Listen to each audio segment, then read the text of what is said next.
अस्सलाम वालेकुम for all viewer. आज हम एब्सोल्यूट स्ट्रीमा के अंदर क्रिटिकल पॉइंट को फाइंड करना सीखेंगे।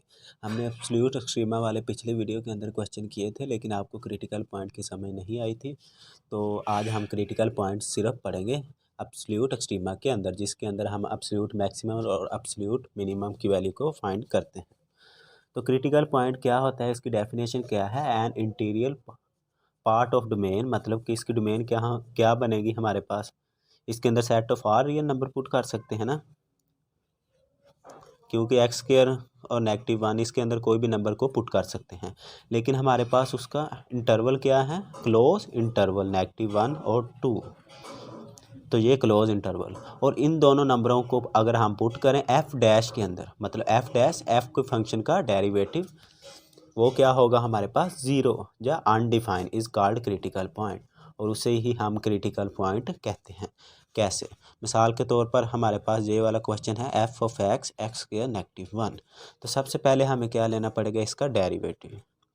इसका डेरिवेटिव क्या बनेगा हमारे पास? 1 की जगह 0, और 2x स्क्वायर का क्या बनेगा? 2x। 2 में से 1 नेगेटिव, तो x ही बचेगा। तो इसकी पहली शर्त तो पूरी होगी, क्योंकि इसके अंदर हमारे पास वेरिएबल होना चाहिए। क्या होना चाहिए? वेरिएबल।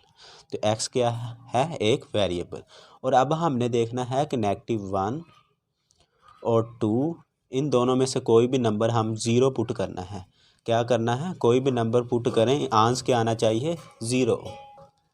तो इनके फंक्शन में अगर हम 0 पुट करेंगे तो आंसर क्या आ जाएगा? 0। अगर हम 1 पुट करेंगे तो आंसर 0 नहीं आएगा। इसके लिए हम क्या पुट करेंगे? 0। 0 पुट करेंगे तो आंसर क्या आ जाएगा? 0। तो ये क्रिटिकल, इसका पॉइंट क्या होगा? Critical point is x is equal to 0। जहाँ पे x हमारे पास 0 पे होगा, वो क्या होगा? इसका क्रिटिकल पॉइंट। बस अब हम नेक्स्ट क्वेश्चन को समझते हैं, फिर आपको मज़ीद क्रिटिकल पॉइंट का आइडिया होगा। इसके अंदर भी हम क्या नंबर नहीं पुट कर सकते? 0 नहीं पुट कर सकते, और बकाया सब ही नंबर इसके अंदर पुट कर सकते हैं। जैसे कि इसकी डोमेन क्या बनेगी? Set of R real number except 0। तो हम क्या लिखेंगे? 0, नेगेटिव, इन्फिनिटी। तो इस तरीके से इसकी डोमेन बन जाएगी। अब इसके क्लोजिंग इंटरवल क्या है? 0.5 से लेकर 2 तक। हमने पहले इसकी जो डोमेन हमने कंसीडर करनी है ना, वो हमने क्लोज इंटरवल वाली कंसीडर करनी है। इसके अंदर हम 0.5 पुट कर सकते हैं, 1 पुट कर सकते हैं, और 2 पुट कर सकते हैं। सबसे पहले हमने क्या लेना है? इस फंक्शन का डेरिवेटिव। एफ डैश एक्स हमारे पास किसके बराबर होगा? इसका अगर हम डेरिवेटिव लें, पावर ऊपर जाके क्या हो जाएगी? -2। तो इसके साथ नेगेटिव ऑलरेडी था, तो हम क्या लेंगे? d/dx, इसका डेरिवेटिव। तो पावर क्या आ जाएगी शुरू में, और पावर में से एक नेगेटिव भी तो करना है ना। तो क्या आ जाएगा? ये नेगेटिव और -2, x -1, 2/x। अगर हम देखें तो हमारी डोमेन के अंदर 0 है ही नहीं, तो हम क्या पुट कर सकते हैं? इसके अंदर 0 तो आंसर आना ही नहीं है। हम कोई भी वैल्यू अगर हम पुट कर लें तो इसका आंसर 0 नहीं आ सकता। क्यों नहीं 0 आ सकता? क्योंकि अगर हम इसके अंदर 0 पुट करेंगे तो इसका आंसर क्या हो जाएगा? अनडिफाइंड। लेकिन अनडिफाइंड भी नहीं हो सकता, क्योंकि हमारे पास 0 है ही नहीं। तो हम क्या लिखेंगे? आ क्रिटिकल पॉइंट। अगर हमारे पास ये फंक्शन होता -1, 0 और 2, फिर इसमें से क्रिटिकल पॉइंट होना था, क्योंकि अगर हमारे पास f डैश 0 भी हो या अनडिफाइंड भी हो, तब भी वो क्रिटिकल पॉइंट है। लेकिन यहाँ पे f डैश ना ही 0 है और ना ही अनडिफाइंड है, तो इसलिए इस पर लिखेंगे no critical point is here. अब हम एक और एग्जांपल मज़ीद करते हैं, तो इससे आपको मज़ीद समझ आएगी। तो हम अब क्वेश्चन लेते हैं, F of X is equal to sine theta.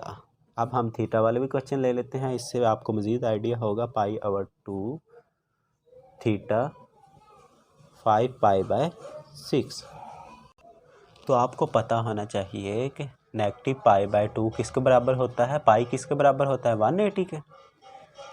180 के बराबर होता है ना। तो क्या बनेगा? ये 90 डिग्री से लेकर, हम इसे अपने तौर पर लिख सकते हैं, सवाल से अलग के तौर पर, और अगर हम 5 को मल्टीप्लाई करें 180 से और डिवाइड 6 से करें, 6 1 द 6 6 3 द 18 0, और ये कितना बच जाएगा 150। ये 90 था 90 नेगेटिव 150। इन दोनों के दरमियान कौन कौन से एंगल बन सकते हैं? हमारे पास 0 बन सकता है, π/2 मतलब 90 बन सकता है, और 5π/6 ये वाले एंगल हमारे पास इंटरवल में बच सकते हैं। ये तो हमने इंटरवल निकाल लिया, मतलब इसकी डोमेन यहाँ तक ही एग्जिस्ट कर सकती है। इसके बाद हमने क्या करना है, इसका एफ ऑफ डैश निकालना है। इसका डेरिवेटिव लेंगे तो साइन थीटा का डेरिवेटिव क्या होता है? Cos theta. इसका डेरिवेटिव तो आ गया हमारे पास, क्या था? Cos theta. अब हमने देखना है कि इन इंटरवल में से कोस थीटा कहाँ पे 0 आता है। अगर हम 0 की बात करें तो कोस 0 कितना होता है? 1 के, और π/2 की बात करें तो 90 पे कितना होता है? कोस 0। तो मीन हम क्या लिखेंगे? F dash π/2। तो कोस 90 पे कितना होगा? π/2 पे 0। तो हम क्या लिखेंगे? Critical point is, critical point कब आया था हमारे पास? इज जब x हमारे पास किसके बराबर था? π/2। तो यहाँ इस तरीके से हम क्रिटिकल पॉइंट को फाइंड कर सकते थे। तो एब्सोल्यूट एक्सट्रीमा के अंदर आपको क्रिटिकल पॉइंट की ज़रूरत तब पड़ती है जब आप एब्सोल्यूट मैक्सिमम और एब्सोल्यूट मिनिमम को ग्राफ की मदद से रिप्रेजेंट करते हैं। तो अब मैं उम्मीद करता हूँ कि आपको क्रिटिकल पॉइंट की समझ लग गई होगी। तो मिलते हैं नेक्स्ट वीडियो में, तब तक के लिए इजाज़त दीजिए। अल्लाह हाफ़िज़।